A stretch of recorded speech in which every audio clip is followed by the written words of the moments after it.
And the jury is still out on whether faults also pose a threat to the country's only two operating reactors. Geologists are preparing to dig some more at the Oi nuclear plant in central Japan in the hope of finding more conclusive evidence. Experts from the Nuclear Regulation Authority have twice since November examined trenches at the Oi plant.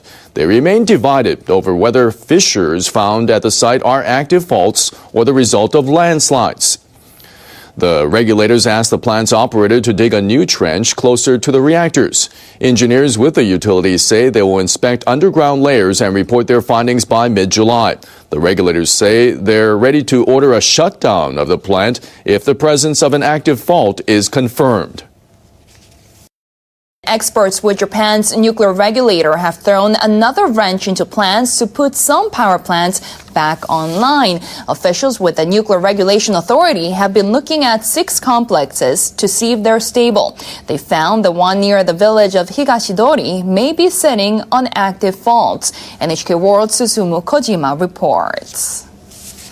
The regulators dug into the ground. They found volcanic ash.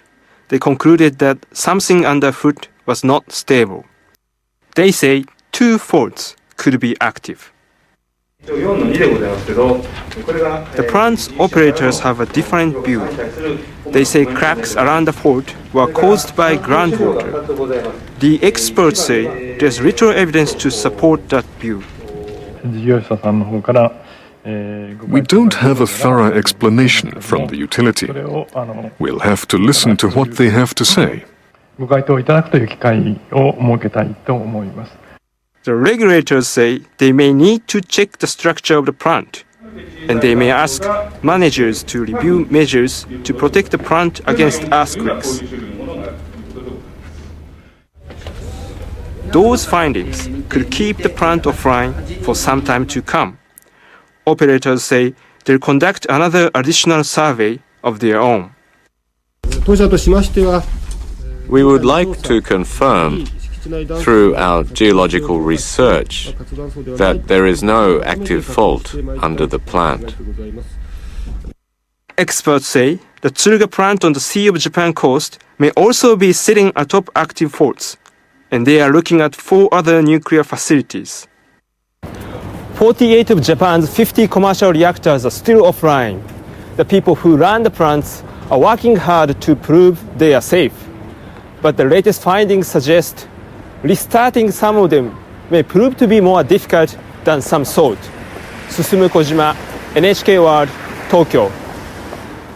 Anywhere in coastal Japan is vulnerable to tsunami, even Tokyo. One local government is preparing for such an emergency. Officials in Minato Ward plan to select public facilities and private buildings as emergency shelters.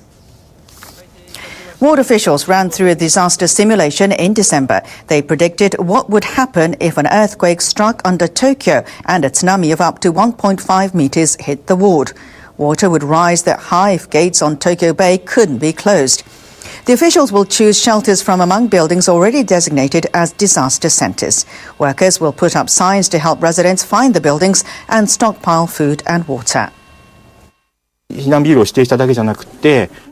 We should do more than just choose the locations for these shelters. We need to make sure that everybody knows the drill. Ward officials are planning to hold evacuation drills before the end of the year.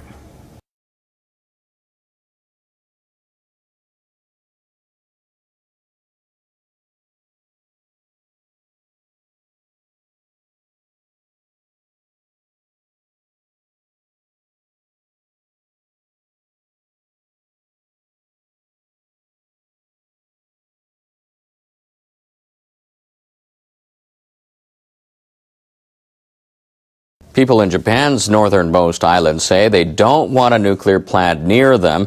Hokkaido residents asked the government to stop building a facility. Electric Power Development Company, or J-Power, is constructing the plant in Oma on Japan's main island. The town is 23 kilometers by sea from Hakodate in Hokkaido. Work was stopped after the 2011 quake. It was resumed in October 2012. Heads of Hakodate and 5 other cities submitted the request to the central government. I don't think there's any need for the construction to go forward. The mayor also said people are worried about the safety of the plant because it's just across the water. City officials say they're considering filing a lawsuit to demand a stop to the construction. Now, Abe is busy back at home as well. The Prime Minister is brainstorming to make Japanese industry more competitive. He asked for ideas from a panel of business people, academic leaders, and cabinet ministers. Abe wants measures to promote agricultural exports and clean energy.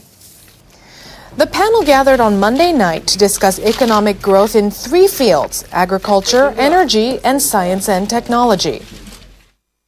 We see agriculture as a growth sector and will promote it as an industry. Abe asked for measures to increase exports of agricultural and marine products. Some members said Japan should make it a target to become the world's number 3 in agricultural production and exports in 10 years. The Prime Minister also asked for ideas to reform Japan's electric power structure. He's looking at splitting the businesses of electricity generation and power supply.